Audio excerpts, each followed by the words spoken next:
out mush, but my lord, how I can cook. Now watch me cook, son. Everybody fuck off. I reached the bar, place it up to you jump off. I know the cat, their style of someone, that someone's me. Don't try to act dumb, bro. Okay, hey guys, welcome to episode 2 of What the Fuck is Going On, one of the songs that we've written.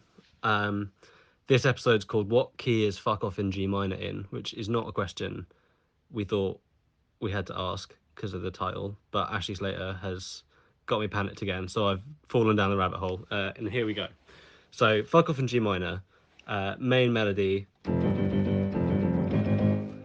It sounds pretty minor, right? G is definitely the home when we hear that line, so it seems like an easy one. It's in G minor, cool. Except there is a problem here. A couple of problems. First problem is that last note, the third note, is an A flat. A flat isn't in any of the G minor scales. If we were just going on the G minor scale, it would actually sound... and that sounds shit. So why is there an A flat and why does it work but still be in G minor? Not an easy one. So there are a couple of things that could be going on. You could argue that that's an A flat major chord, and that would make it potentially something called the Neapolitan chord or the Neapolitan sixth, which is basically a swanky substitution for a normal chord, which came out of the Neapolitan school in Naples, obviously, in like the 17th or 18th century, Italian opera writers, so like Scarlatti and that lot. And it is now commonly used. So we could argue it's just a Neapolitan sixth, it's just a substitution, it's fine. The problem with that is, A, it's not really a substitution because that note is pretty key to the melody, but also the Neapolitan, in theory, is supposed to drive you to the dominant, the fifth chord, which would mean we'd have to end the piece...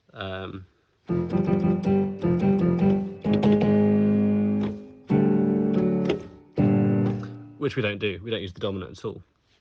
So it's not the Neapolitan, and actually they didn't invent that chord. It's a lie. They just stole it. So fuck them.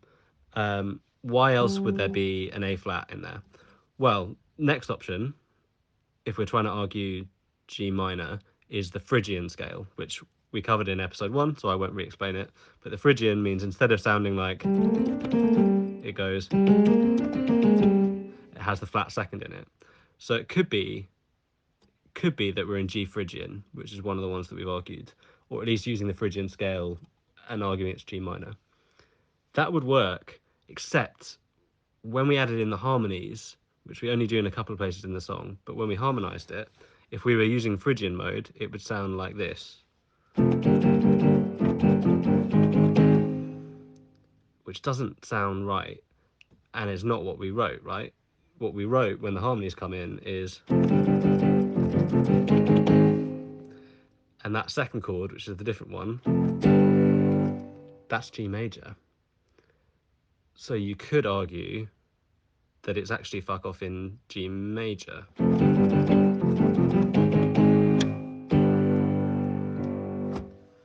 Which would mean we've made a boo-boo on the title. So that's a potential problem. So we're either in G minor, or G Phrygian, or G major. Now, how can we navigate this, or are these the only options? So we could say, even though those are the harmonies that we use, we don't actually use them everywhere in the piece. We only use them at the end of a phrase and towards the end of the piece.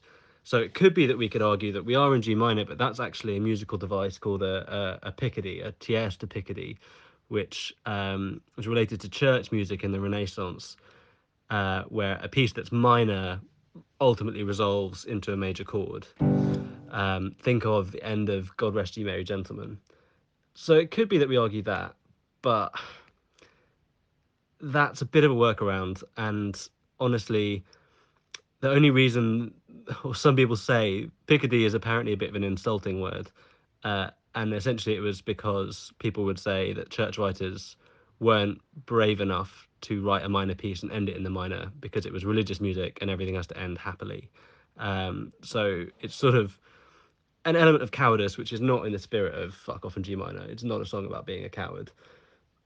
Also, we don't end on that minor chord, and it does kind of have to end on the minor chord. So I'm not sure a TS to Picardy is going to help us out and convince why there's a G major in there when we've said the song is in G minor.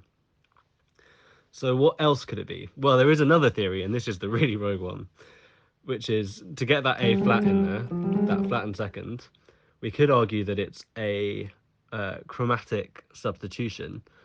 So either it could be what's called a flattened submediant chord or a Phrygian dominant chord. The Phrygian dominant chord, you know, because that's also the Hijaz scale. It's the same thing, which we covered in episode 1, testing your memories. The Skank Out notes. So it could be that, and that would fix the problem of, okay, it's in a G minor scale, but it's got those 3 notes. So we've got a flattened second, but we've got the B flat.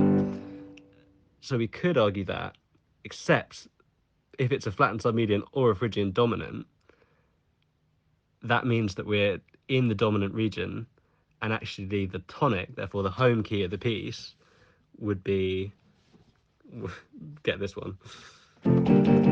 Sorry.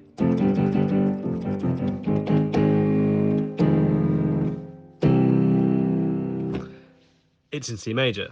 So it's actually Fuck Off in C major, even though we never play the C major chord. Now, as funny as I think that is, I don't think you listen to that song and go, yeah, this is in C major. I think that's stretching it a bit, although it is quite funny. So now we've got Fuck Off in either G major, G minor, G Phrygian, or C major.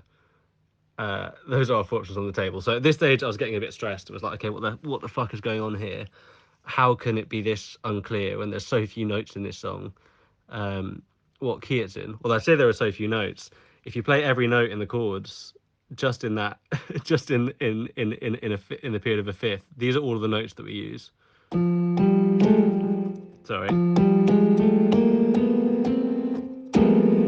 We use every single semitone except for one. So it's a bit of a mess considering the melody is only it's only 3 notes.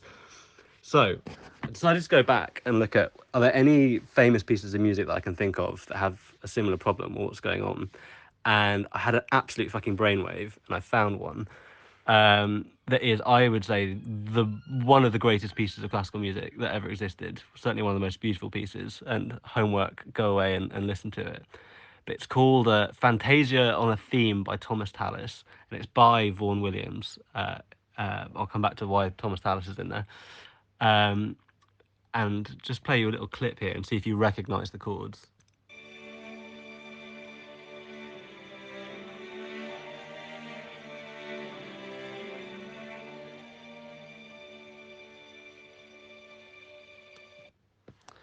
Those are the exact chords of our piece here. And the reason that he did that was that he was trying to fuck with people as well about what key is this piece in. It's technically in G major, but there's loads of G minors, and it's got the exact chords that we're using in there. And the reason that he did that was basically as a fuck you, because he was writing religious music in the 20th century, but thought it was really boring and wanted to be like, you need to make this more interesting. And the inspiration for that was Thomas Tallis. So this piece is based on a piece by Thomas Tallis, who was a Tudor composer. And he wrote some psalms, and that was Psalm 2, which is interesting because Psalm 2, if you read it, is a pretty angry piece. There's a quote here: "Therefore, you kings, be wise, be warned, you rulers of earth, serve the Lord with fear and celebrate his rule with trembling," which in modern speak is essentially, you need to clock, you're a dickhead, bruv. So there's a relationship there. And the reason that he wrote this kind of weird chord-based psalm was he was in the court of Henry VIII, and as well as preceding monarchs up to Elizabeth I. And obviously one of the major changes then as a composer and as a religious composer was that England broke off from the Catholic Church and became Protestant. Thomas Tallis was a Catholic, and normally that was a pretty quick ticket to getting your head chopped off, but they quite liked his music and he didn't want that to happen. So he did retain his Catholicism, but sort of towed the line enough and wrote nice enough music that they didn't kill him. But in order to express his frustration at it, he would use old Catholic harmony and tuning and modes in his works that people will be like, this is so beautiful, but it's actually him saying essentially fuck off to the Archbishop of Canterbury and to Elizabeth I. And it's in this piece, which so it is technically Phrygian mode, but it's set in G minor, but it uses that G major chord.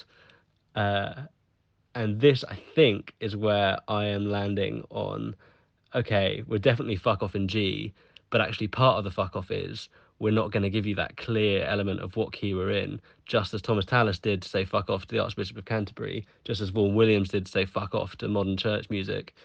Then the last thing that I came to, the last bit of evidence though, and this kind of swung it for me in the end, the very end of fuck off, and it's repeated in obviously halfway through, and then the entire outro is based on it, but the that last bit, the the floopy bit, I had to listen to that, and it's different, the harmony is different, and it is actually,